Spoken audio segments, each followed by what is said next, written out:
because like when you're dating, you want them to be your life partner. That's the end goal, right? I would say for most people who are dating, they want at the end of the day, placeholder.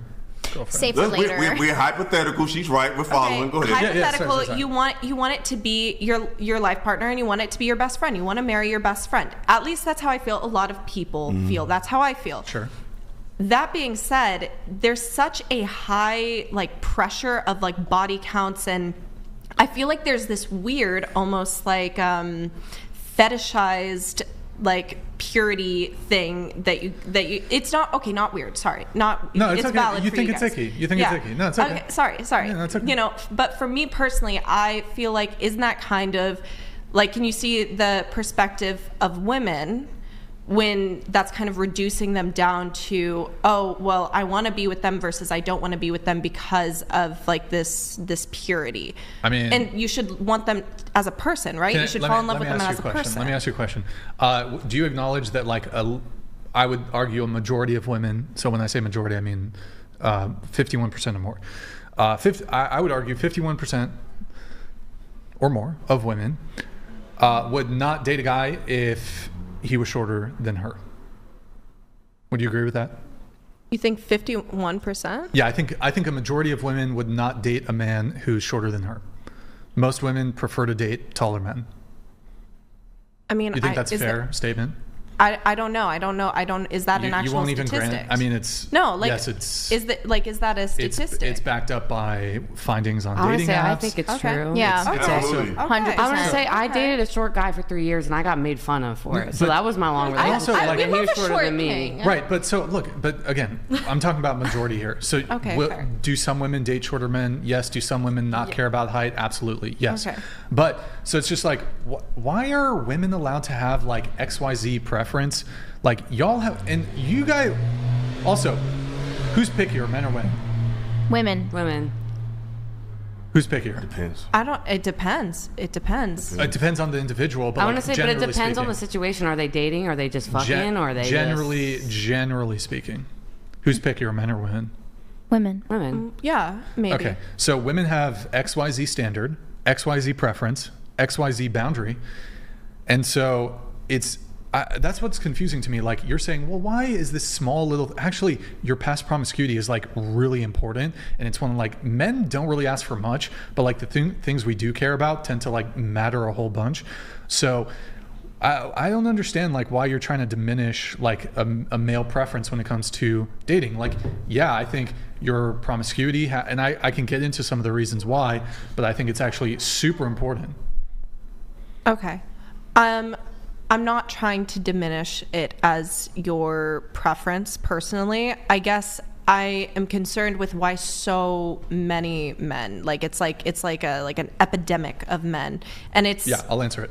And also, it's not that someone prefer like you guys stated plenty of good reasons why you would value someone who has a lower body count, but what I'm talking about is the fetishizing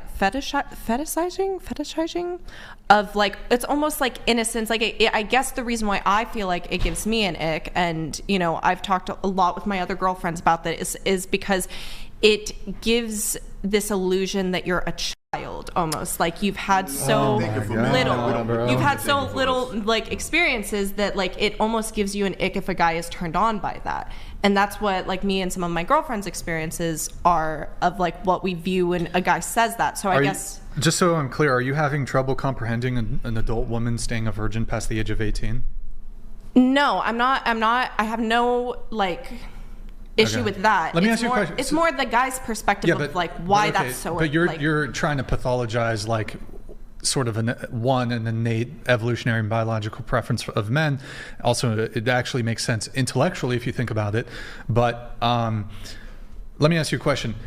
What do you object to more? A man who's 30, who dates a 30-year-old virgin, because you think this is reminiscent of like a woman being a child, or a man who's 30 who dates an 18-year-old? What's more objectionable to you?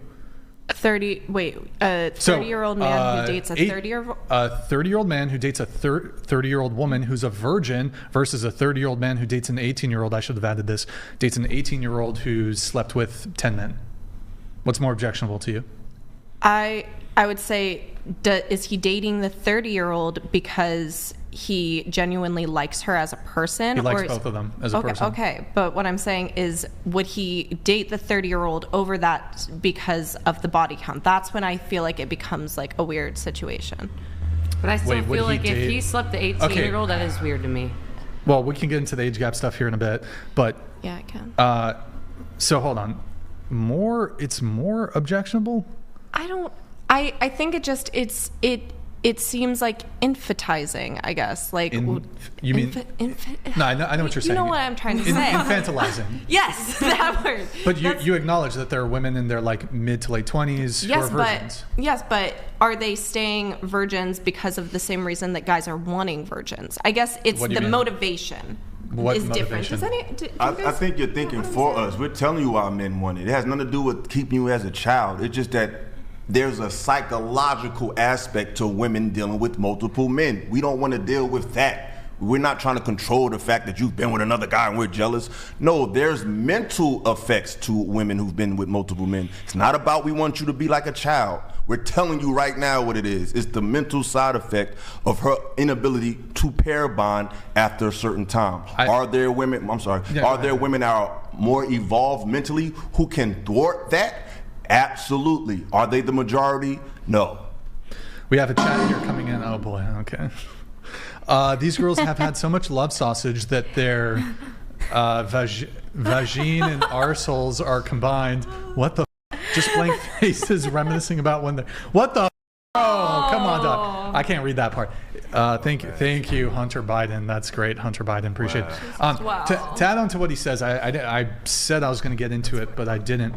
So when it comes to why men care about body count, there's quite a few different reasons. One is the STD component, right? And this is actually something that's ingrained in both men and women. Mm-hmm. So like obviously we want to avoid like something that could negatively impact our health. There's obviously, in addition to that, there's an intellectual level here when it comes to STDs. There's a social stigma that's attached to this.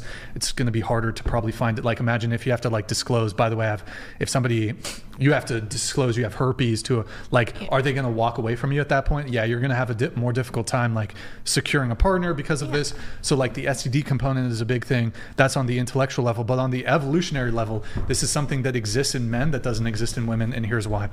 So, there's a couple things. So, as a woman, it comes down to, I don't know if you've heard this term, paternity uncertainty. So as a woman, if you have a child, like you birth a child, there's no doubt that the child is yours. Like there's no, my husband cheated on me. No, like whoever put it, like it's your kid no matter what, whoever you sleep with. As a man, since you guys are the ones who give birth, there's no way for us to know if the child is ours. And you might say, well, okay, there's DNA tests. Yeah, but that doesn't undo hundreds of thousands of years of evolution where DNA tests were not available. So a woman who sleeps with another man, and let's assume that we sleep with the same woman at the same time, you go back, 70 years, and say a woman sleeps with 3 men at the same time, they all... You know what I'm saying. Yeah. No way to tell who the father is. And then, so it comes down to like, okay, am I going to get tricked into raising a child that's not mine? Am I going to invest my resources to raise a child? Because there's the gene is selfish. We want to survive and replicate. We want to be able to have children, have offspring.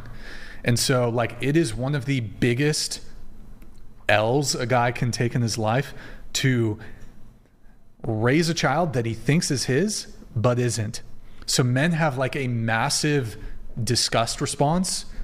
Women have it too, but to a lesser degree. Men have a huge disgust response when it comes to promiscuity in women because of this one thing. And it's just evolutionary. I know there's DNA tests, but it doesn't for example, when it comes to who here has anxiety or has a panic attack, right? So like you can go see a psychologist and they can explain to you, oh, this is fight or flight response. They can actually they can prescribe you medication. They can explain to you, oh, there's not actually like a tiger that's about to kill you, but you still get that adrenaline dump, and then you're having like a panic attack or like anxiety. So even having an intellectual understanding of why you're like having an anxiety, it can actually help a little bit when it comes to anxiety. Like if you understand what's going on, but like it doesn't necessarily prevent people who suffer from like anxiety disorder or panic attack disorder. It doesn't necessarily like, oh, I can intellectualize why I'm having the panic attack. My panic attack disorder is now solved. It's that typically for some people that can resolve the disorder. For most, they're going to need further intervention, other sorts of things. But so because of this, if a woman, a bunch of other dudes, we can't determine who the father is, massive L for a guy. Here's an example, right? Let's say, and this is why there's a bit of a different judgment when it comes to promiscuity between men and women. So a woman, let's say you go back 100 years, right? A woman who has 10 husbands, and they're all sleeping with her at the same time, right? Who's the father? You don't know. Like, there's no way to know who's the actual father. Whereas a man who has 10 wives and they're all loyal to him.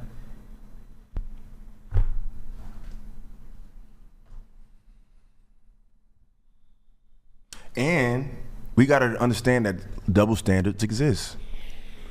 For example, we both can earn money, but I'm expected to be a little more established than the woman. Is it fair? Can we make the argument that we have feelings too? And yeah, but the truth is, this is what it is. It's not fair, but we have double standards. Ours are economic, yours are physical. Well, that's life. It's unfortunate too, because then it causes, men to abandon their families when they have multiple wives and kids, and that's a huge problem. I'm not in favor of polygamy. I'm not in favor of polygamy, but no, like what you said earlier about like the like STDs, that to me makes perfect sense, and I understand why someone would want that from that perspective. And I am listening to your second point, and I understand that's where you're coming from. That being said, with so many men still being promiscuous when they're younger, and then having that double standard that we've acknowledged, is it kind of unrealistic, I suppose, to think that every guy out there should have a girl that has a super, super low body count, though? Because if guys are going out and having sex with these girls to get their experience, then where are the girls going to be? They're giving them the number. Yeah. Where are these girls? Yeah. So I actually agree with you here. I 100% agree with you. There's not enough low body count women to probably go around, if that's kind of what you're saying. Yeah. So like some men are going to they're going to have to settle. Actually, well, I mean, I don't know if they would settle on this. Well, there's also some men who don't care. Some men don't care. A lot of men don't care. Mine does not. I'm not sure about that. You should have a conversation with him. Ask him. You should ask him, hey babe, hey Bartholomew. Yeah. No, hey but Bartholomew. You know what though? I think men will lie about this for a couple of reasons. One, he's already in a relationship with you. Two, sometimes it's hard to once you're in a situation, can you get out of it? But I think that, and if he's trying to get you and you reveal and he's trying to sleep with you, most men are not going to be like, oh, I mean, some men it'll be a deal breaker for. But a lot of men, they're not going to pass up the chance for sex. So they'll just oh, whatever. Oh, wait, I had something really... Oh, you should try this with your boyfriend. Be would you prefer... Because you brought up, be better in bed, right? Yeah. You should ask him, so you would prefer me if I had 30 additional guys, right? So it's funny that you actually mentioned that. We've had this conversation, and yes, he did say that he would have preferred it. Holy fuck, if I had more. He's a different kind of guy. If I had, well, he didn't say it like it was a bad thing, but when obviously my number is 4. When we got together, it was 3. So he knew that going in. Okay. And when we had sex for the first time, he was like, "Can you it was bothersome for him, and that was the first time because previously. Wait, can you be a bit more specific? Like it was a position or something? Like arch your back better. I don't know. So like the some first girls be like rounded and shit. No, so like the first 3 guys that I was with, it was they didn't give me feedback. They were like, "Oh my God, you're so amazing. You're great." And then I got to him. Yeah. And he was like, You've had sex before? Like it was almost like he was like, it was like you're so bad at it. like not bad, but it was just, like it was, when you just didn't know yet. Yeah, I just didn't know yet, like there's no shame in that. And I would never say that. He didn't say it in a mean way. He didn't say it in a mean way. But okay, how did he say it then? He was like, "Can you please just stop?" Grabbed my head up. He was like, we can let's just kiss. So it was I mean, that's a little different than how you originally painted it, but he felt like I think that it was a little bit more bothersome because he had more sexual experience that significantly. He did a lot of partying, raves, stuff like that. And so I think he had a certain standard of what sex was supposed to be. And then... Wait, can I ask you one quick question? How long did you wait before hooking up with him? So I actually do agree with your point that right away. I'm not judging you. I'm just every single time that I have had a romantic partner, it's been I know from the get-go it's him or it's nothing type of situation. So it's first, second, third date typically. Yeah, something like that. Sure. Yeah. Okay. Yeah. All right. So this started out casually, your relationship with him. Yeah. He came in to the restaurant I was working in, and he asked for my number, and we went on a date. Everything was great. We went on a couple dates, and I don't know, I just knew from the moment that it was gonna be him. Who's that girl from Clueless? Alicia Silverstone. You look a little bit like her. I don't know. That's just definitely be in the remake. A little bit. Wait. So okay. So your boyfriend gave you a hard time. A little bit of a hard time, yeah. So you had the conversation. We did. And he said, "I would have preferred a couple other had been inside of you." Well, really? He didn't say it exactly like that. But he said. What did he say? He didn't say, "I wished a couple more were inside of you." He said something along the lines of what exactly did he say? I said "Oh, you don't I was feeling a little insecure because of some of the comments, I was in my head a little bit, and I was would you have preferred, or would you judge me if I had more before we had the conversation? Wait, the story keeps changing here.